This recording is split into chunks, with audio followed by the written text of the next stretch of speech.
Thank you for joining us here at the Mindset. This is episode 12, and we have another special guest here with us. I'm enjoying this interview format. Instead of talking to myself or one of our team members all the time, it's been nice getting to talk to different folks around this. So if you would, tell us who we're talking to today. Yeah, hi, good morning, everybody. I'm Shaun Mohon. I'm the executive director for Mingus Mountain Youth Treatment Center, that's out in Prescott Valley, Arizona. So tell us a little bit, Mingus Mountain, what kind of program is it? Like, who do you serve? What types of services do you offer? Yeah, so we serve adolescent females, so teenage girls ages 12 to 17. As of today, we have 101 teenage girls that we're serving, and we are residential care. We are 24/7 supervision, taking care of them, meeting their needs. We offer really a wide range of services here. With some of our clients, we do 24/7 nursing care. We provide on site clinical support and crisis support. We do all sorts of different therapies. We do Mm-hmm. CBT, which is cognitive behavior therapy. We do dialectical behavioral therapy. We do some EMDR. We also have a very unique and special equine program. So we have today, we have a dozen horses, and these Wow. are very often like retired show horses, you know what I mean, that folks donate that are in our community Hmm. or, kind of in our area. And we have an entire big arena that our kids go to, and our clients help take care of the horses. They learn to ride the horses. And I often joke that our horses are our best staff because, very often when we're not having a good day, our kids here would probably rather see our horses than see Right. me or another one of our staff here. So, Right. yeah, that's a pretty cool, unique aspect of our programming here. And y'all are in a good spot to do equestrian therapy because you're kind of out there a bit. You're up in the mountain. First off, what is it like running a program literally on top of a mountain? Well, it is different. I've worked at a few programs, Chris, over my career. I think it has some unique challenges, but also some really, really cool opportunities. I mean, the challenge is it's very rural. I would say we're about 20 to 30 minutes away from life going on, residential neighborhoods, things like that. And so, Mm-hmm. it does create some challenges with hiring. And then there's also this like 4 mile choppy dirt forest road that goes Mm-hmm. up the side of a mountain to get to our Oh yes. program that some folks love, and some folks it's not so appealing to drive up and down that every day. But the opportunities I think outweigh Mm-hmm. some of the challenges, and here's why. We're just such so we have 120 acres on a mountain is the Mingus Mm-hmm. Mountain property, and it goes up to 6,000 feet above sea level. So we're Wow. we're up there a little bit. So that's why I get winded when I walk up the hill there. Right, man. That's why we get you a golf cart when you come visit, That's right. Chris. That's right. But it's really a beautiful and serene community that we have, and it's Mm-hmm. honestly really therapeutic. You know what I mean? I've been to treatment programs that are right in the middle of a downtown or a thriving community, and you've got Mm-hmm. the hustle and bustle of the world going on, Yeah. right around us as we're trying to provide treatment. Here, a lot of that almost stops, and it isn't even, an item in the minds of our clients and our staff. And I think it Mm-hmm. really just allows them to slow down, Yep. appreciate the nature and the beauty that is their community while they're at Mingus. And, I think it's a great, just therapeutic tool. I think our environment and the opportunities we have to serve girls up on the mountain. Yeah, I mean it's definitely beautiful up there. Like anytime I go there, I just like to like look off in the distance. And actually, last time I came there was when you had a heavy rainfall with a lot of lightning. So it's pretty wild seeing all the lightning from the side of the lightning, as it was coming around the mountain. Um, your program on the mountain there, it has an interesting history. Go into a little bit of that if you would. Yeah, so Mingus started out in 1985. Okay, Mm-hmm. so we are 38 years old as Mm-hmm. a program. And Mingus started as almost like a foster care before Hmm. people knew what foster care was, right? Yep. So it was, our founders, they're the Don Carlos family. Our road here is actually named after them, but they really saw a need throughout the state to take care of young girls that had no place to go. Hmm. And so they started that here in Yeah. 1985. And so the gentleman was an attorney, while his wife was a psychologist. Hmm. And she was really the driving force behind getting the property bought, and they're starting this program. The running joke is that she sold his Porsche to buy the land to build the first home up here. And Mingus has really morphed a lot throughout the years. And so when you talk about the 90s, it started to look more like a correctional facility, right? Hmm. Some of our units that are were built during that time look a little bit like some of the common, corrections facilities that you would see. And then, unfortunately, the Don Carlos family passed away in the late 90s in a plane crash.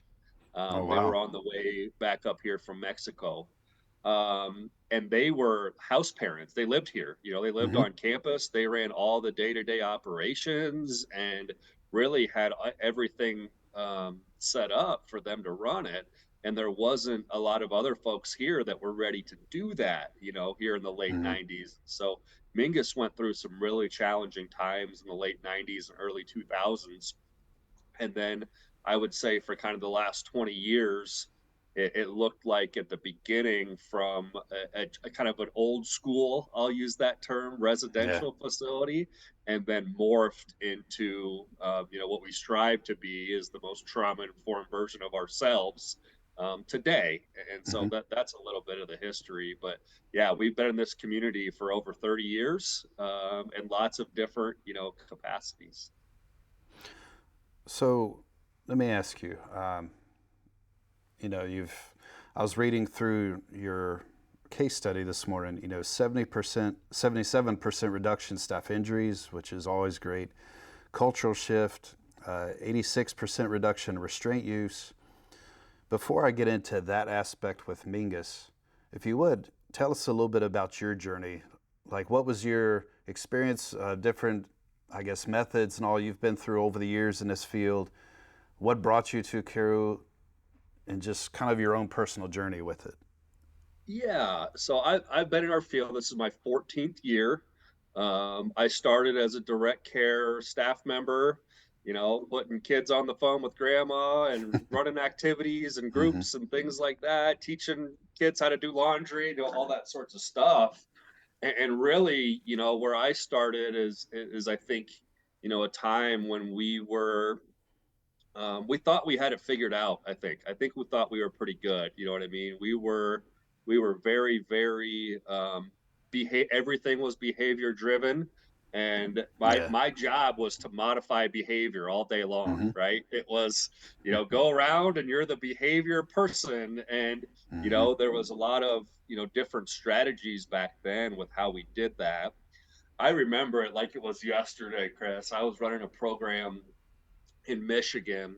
It was either late 2017 or early 2018, Hmm. and we were doing okay, but we weren't really thriving, I would say, as a program when it came to Hmm. safety, working with our staff, creating a trauma informed environment. I remember hearing about Ukeru, and I thought it was ridiculous.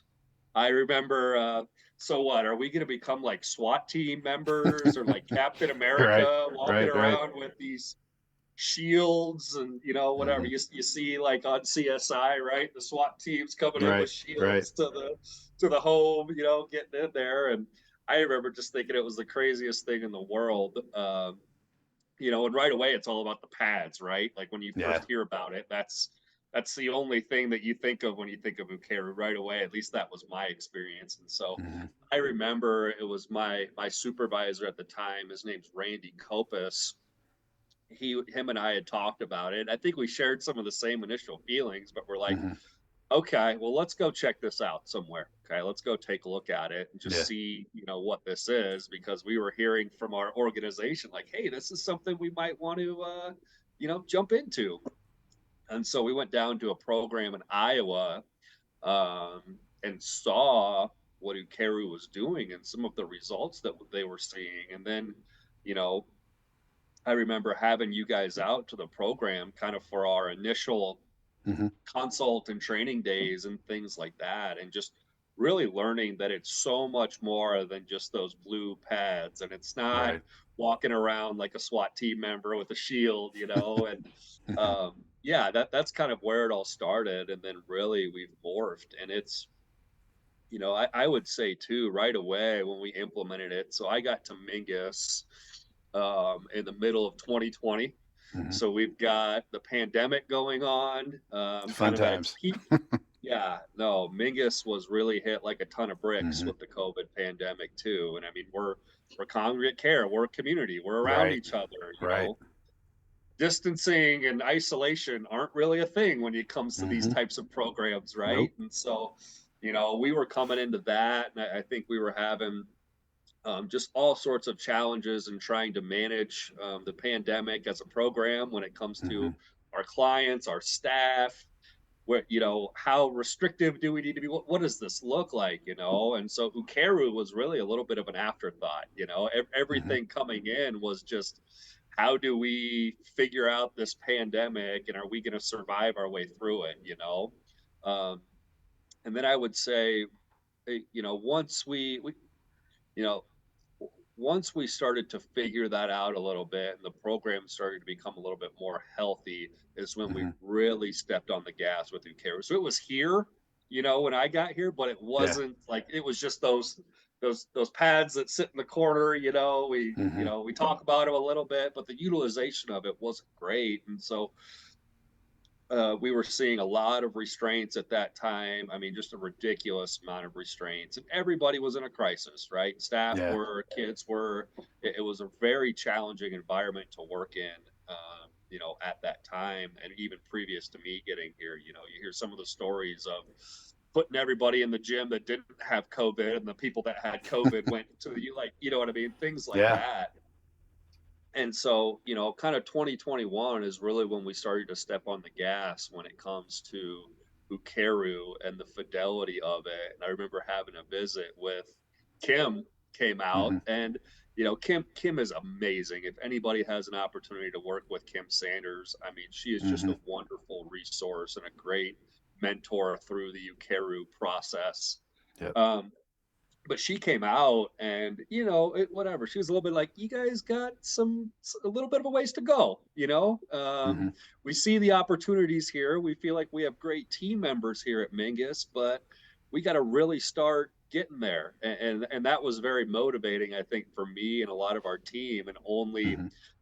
affirmed that we needed to continue to push it. And so Mingus, we have today 165 employees today.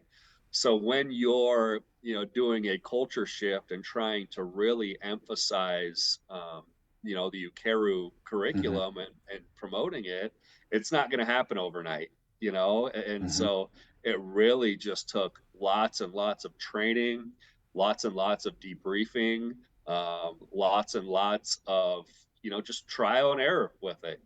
Hey, Hmm. we were de-escalatory here, but we weren't there. How do we learn from this? And Hmm. um, not that we're perfect today by any means, but I think Ukeru has really brought um, trauma informed care and practices to Mingus.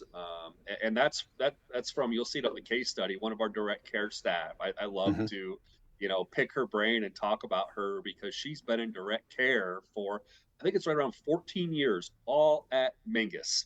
Oh And so wow. she's seen a lot of the shifts, and she's had supervisory opportunities and things, but she's like, I love working with the kids. And her name's Leah Fields. And so I Hmm. remember when the case study was brought up as far as like something we'd be interested in plugging into, I went straight to her and said, "Hey, you tell me." Like, you know what I mean? I could give you Hmm. my perspective, but you tell me what are you seeing? And that's what she said. She said, Hmm. Ukeru really brought trauma informed care to Mingus. And, to me, that's a really loud voice as far as what's really going on the ground, Hmm. when it comes to the day to day life here. So how do you even go about cultural change? Like when you say that and report that you had a culture shift, like what does that mean when you say that? Yeah, I would preface it with this too. So when we talk about being trauma informed, Hmm. right? I remember in 2018, 2019, I was doing some site visits at programs, right? I was sent there to go kind of, help out, assist where I can, just be a resource. And, folks would tell me we're a trauma informed program. Hmm. And I would say, okay, why? And they would say, well, we just Because we we just say are. so. Yeah, because it's on the Right, right. program statement in the brochure that we're a trauma informed. That's right. It reads right here. Yeah, it's right here, Shaun. Duh. I would say, okay, well, what do you do that is trauma informed to create a trauma informed culture? Like, what practices do you have in place Hmm. to be trauma informed? Like, if I'm a good driver of my vehicle, you're going to look at my driving record and things that I'm doing while I'm driving on the road to make Hmm. me a good driver. So what Right. what makes us trauma informed? Um, and so I remember I labeled it back then as the trauma informed unicorn, right? Like everybody everybody talks about it, but nobody really knows exactly what it is and what it means to be trauma informed. And so Yeah.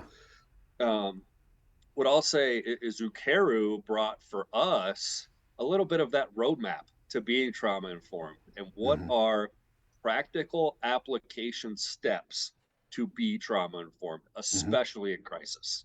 And that was really the shift that I think we saw, um, that created some of the results that you'll see in the case study is, trauma informed is when a client is escalated, I'm creating space instead Hmm. of getting in their life space. I'm giving them space. Right. Trauma informed is not wanting to put our hands on children.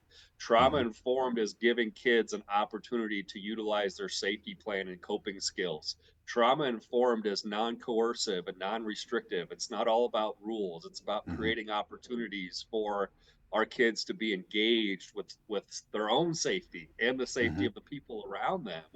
Um, and I think really what it's brought is a lot of just much healthier development, right? I think Hmm. about my early years, and I was constantly running around telling kids what to do, right? You're going to do Yep. this, you're going to make your bed this way, you're going to line up this way, you're going to go to this class.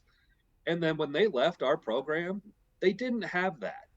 You know Right. what I mean? They didn't have somebody that was constantly in their life telling them when to go left and right. And so really, as I look back, what I was doing at that time was I was slowing down their development because Hmm. I wasn't creating opportunities for them to develop themselves and to develop their own coping skills and sense of safety. Hmm. Um, and so our goal now with using Ukeru here and lots of other things, right? It's not a one, there's lots of things that I think you need to do to have a healthy culture at a program, Yeah. but our kids are having the ability, because we are less restrictive and because we're less coercive, to develop and to understand the world around them and what makes them tick and what Hmm. helps them self-regulate and what calms that amygdala when we're Yep. when we're reaching that boiling point at that level 10. You know what I mean? How do I do that? And they can do that when they leave our program. You know what I Right. mean? And I think that's a lot of the difference when it comes to being trauma informed. It's just the healthy development of our kids is Hmm. happening at a much higher pace, and we're equipping them for their world when they leave our programming. I think by doing it that way. Well, and that's the key, right? If you just hammer someone into submission or what we like to call it compliance, so basically what you're doing is I'm conditioning you for prison one day because you're relying on me to tell you what to do, when to do it, and where punishment and reward fail is they don't teach you what to do instead and why it benefits you, right? And it sounds like that's the big difference that you're seeing there with it. Have you noticed any difference in, obviously there's been a big change in how your individuals are being treated in the programming, but what about how staff are with each other, how management is and supervisors are with staff? Have you noticed any difference there?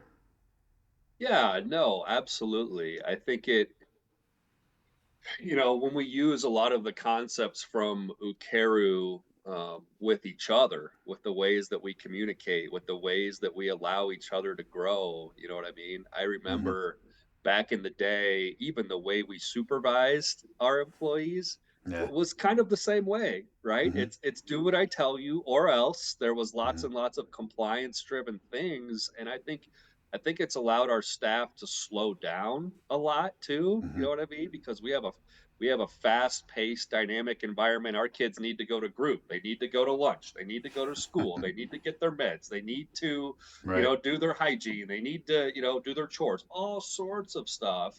And what's happened is since we have a safer environment and we're not always managing crisis, or at least crisis in the ways that we used to, it allows for staff to slow down. Yeah. You know what I mean? And Absolutely. kind of be themselves in the environment. I think that encourages creativity, that encourages professional growth, that encourages relationships to form, you know what I Mm-hmm. mean, among staff members and their supervisors.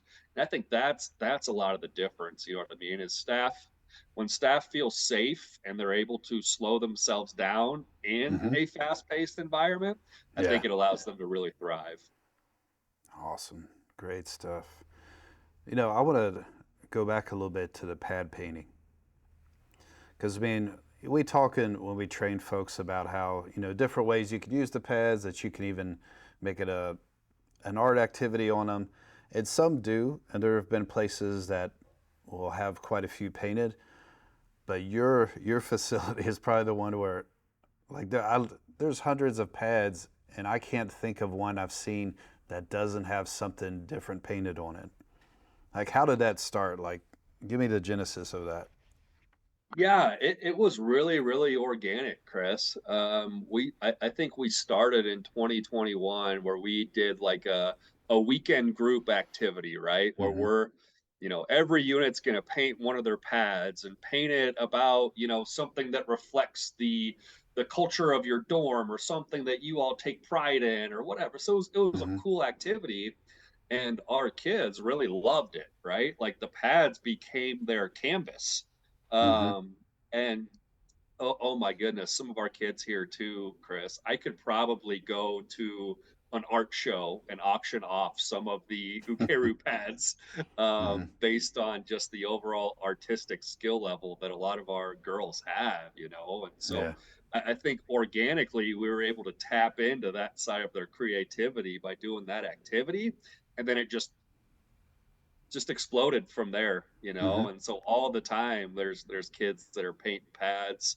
Every single pad at Mingus is painted. You won't find one. Even our training pads, right, that are stuck up in the training room. Mm-hmm. Somehow kids found their way up there to get that pad and paint it because they wanted to have it Hmm. painted. So Nice. um, yeah, so every pad here is painted. I think it speaks to a lot of the incredible talents that our girls have of being so artistic. And we've just really embraced it. You know what I mean? It's part of our culture, that, we paint our pads. We're a very artistic community. And, Mm-hmm. and I think that really propelled us to tap into that even further. So you'll see more murals. You'll Yeah. see, canvases that we'll paint up. That our girls have done that we've put up into our environment. So yeah, I think it started with the pads, and then we realized, oh my goodness, this is something great, and our girls here really engage this activity. So took off from there. Hmm. So I want to shift conversation just a little bit. Something I've been thinking about more recently, because there's a lot of places we've trained, even schools in some cases, that have this belief in heavy reliance on crisis intervention teams. Like the squad that when something goes down, this team like go and respond to everything. What do you see as Well, first, what's your general impression of that approach, and what do you see as the pros and potential cons of that type of reliance? Yeah, I'm honestly not a big proponent of crisis response teams. I Hmm. do know that those exist in jails, those Hmm. exist in prison systems. That's what I think about when I think Psych about, yeah, hospitals, yeah. yep, psych Hmm. hospitals. That's where my brain goes when I think originally about a crisis response team. Um, I also think that we have to be very, very careful of how many adults we're throwing at crisis, Hmm. because that can be triggering. And so if Hmm. I said at my program, we're going to have these 5 individuals that are going to be our crisis response team, and every time a kid's escalated, these 5 are going there, Hmm. we're probably not going to have the result that we want because we are triggering. Hmm. I can see our kids being very defensive and almost becoming more escalated when the crisis Hmm. response team walks in versus Yeah. somebody that I have a relationship with that works with me every day, that knows my coping skills, that we have a foundation that, you don't want to harm me, even when Hmm. I'm escalated, you don't want to harm me. And so, um, that's, I think, where my brain goes originally as I think about some of the cons with Hmm. that. I think for any program or facility that wants to take that approach, those crisis responders have to have relationships. If they Hmm. don't, and all they're doing is responding to crisis, it's not. I can see it being very ineffective. Um, Well, something I've found, and I've been finding this for a while. We train someplace new in this approach, and we talk about giving people space and things of that nature. And sometimes what I run into, well, all of us who teach this run into is you'll have some individuals and staff. I mean, when I say in this case, who that's kind of become their identity, right? My identity is I go and I fix things. And if we're bringing in this approach where it's going to not be my job to go fix everything, then who am I now? Right? So if I was that person, so let's say I'm someone that when something goes down, they call me to go fix things, right? And you're coming in and you're training me, Shaun, and you're saying that you don't have to be that person. That we're going to empower the environment and the staff to be able to handle things on their own more. But I'm nervous about who am I then if I'm not the fixer. What would you say to me? I would tell you, Chris, that it's about shifting your perspective. Hmm. And I think being a fixer is great, right? But Hmm. if you don't have a relationship to back that up with whoever you're, working with that's in a Hmm. crisis, that needs to be your identity. You know what I Hmm. mean? And if you don't have the capacity to create that identity because you're in some type of crisis response position, like, not that I'm that good, Chris, but when I go to a unit and I know there's a client that's in crisis, Hmm. the first thing I'm looking at is who's the staff that has the best relationship with this client, Hmm. and are they next to this client? Are they supporting them? That's usually not me. You Hmm. know what I mean? And 10 years ago, I wouldn't have accepted that, right? Because I was one of those fixers. I was going Hmm. right to the kid and, all Yeah. right, what are we doing? We're going left, we're going right. I know the right thing here and I'm going to tell you about it and those sorts of things. Hmm. Whereas now, I think our best crisis responders just become a part of the environment Hmm. and create safety and really facilitate what that particular client needs, whether it's Yeah. adult or a kid or whatever. You have to facilitate that Hmm. because our only goal in crisis is to get out of it. You know Yep. what I mean? That's it. That's it. There's no other special response. We figure out how do we get out of that crisis as soon as we can. And the number one way to do that is through relationships, at least in a healthy way. You know what I Hmm. mean? And so find that person, and sometimes it's another client, right? That has Hmm. that relationship that can Yeah. help de-escalate. We get out of that crisis, and then our great fixers look at, okay, let's debrief. Hmm. That's where I would find your value, Chris. If you're one of those people, is be really, really good at identifying relationships and using that as a platform to get out of crisis and then Hmm. be a really, really good debriefer and have the ability and relationships with our staff to walk through situations and say, okay, did we try this? We know last time part of her safety plan was to, listen to some music. Did we provide music, what I mean, Mm. for her when she was escalated? And so that's what I would say. It's about shifting that perspective. And then our fixers now, at least what I would say in a trauma informed environment, Hmm. need to be about relationships, not, the Hmm. the end all be all compliance driver. Yeah. It's almost like going from a fixer to a leader. Yeah, I like that. I like that. Something else I've been thinking about, Shaun, is kind of the bad rap. In some cases, deservedly so, because there have been a lot of specifically residential programs, well, even academic programs across the U.S. alone that have had a rough history and have kind of painted this public persona of these types of programs are the enemy. Like, we need to get rid of all residential programs. And a lot of times that comes from folks who haven't worked in those programs, for one. But what do you think is something that we could do as a whole in our field around residential programming to kind of, I guess, reshape and sober up some of the perspectives of what we do every day? Yeah, the first thing I would say, and something we've been really working on at Mingus, is to Mm-hmm. engage our community, Mm-hmm. civic leaders within that community, and really paint a picture of who you are and be authentic about it. So, like at Mingus, we had the mayor of our Prescott Mm. Valley town out to visit last week. Oh, And he wow. just kind of came and hung out for a couple hours and he talked to some clients. And of course, he asked about the blue pads. What are these? And we were able to explain Mm-hmm. Ukeru and supporting our needs. We've had some of our local and state representatives out here as well the last Mm-hmm. couple months, and really just engaging a lot of community leaders about what really happens at these programs and invite Mm-hmm. them to come see it. I have a representative coming up tomorrow for a tour, and Nice. he's a representative in our local district at the state level. So he works down at the Capitol in Phoenix, but he's coming up just to hang out with us for a couple hours and get to know who we are.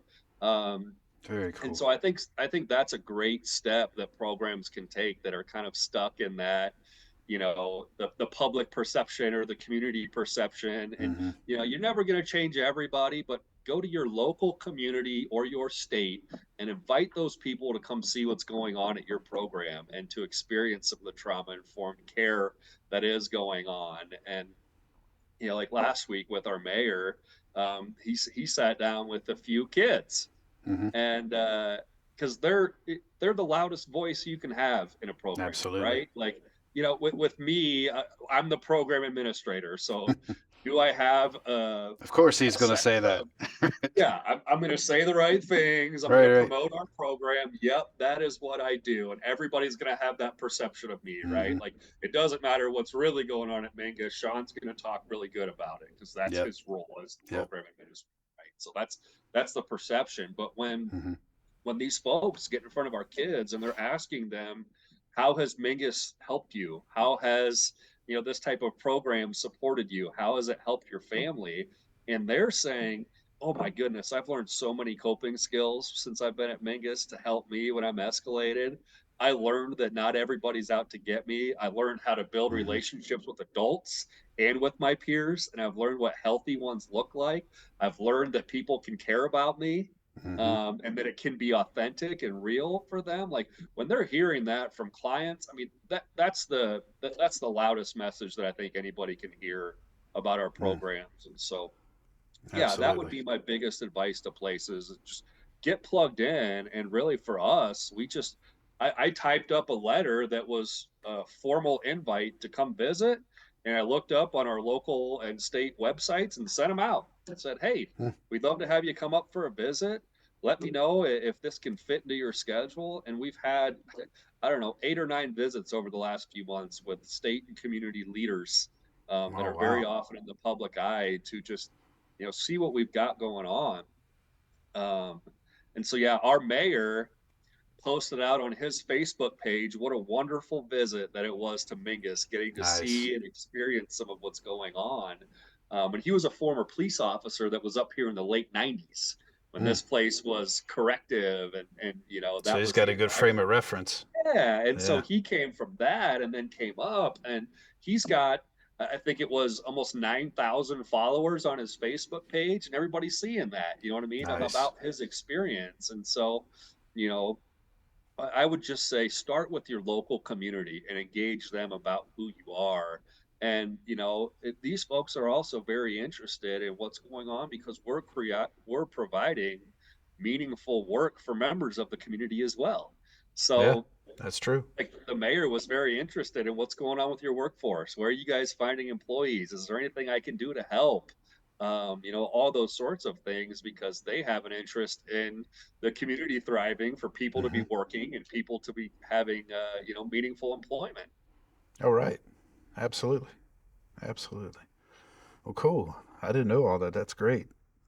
Yeah, And I would say if there's a program that wouldn't want someone to come visit, call us. right. That's exactly Call us. right. You know what I mean? Right. Yeah, make sure your program is in a healthy place, Yeah. and that we've done some of the work that we need to from a leadership perspective, and Yeah. that we're in a healthy spot. So Well, cool. Well, Shaun, I appreciate you taking the time to talk to us here today, man. yeah, absolutely. Thanks for having me on. It's been enjoyable chopping it up with you for a little bit, Chris. Yep.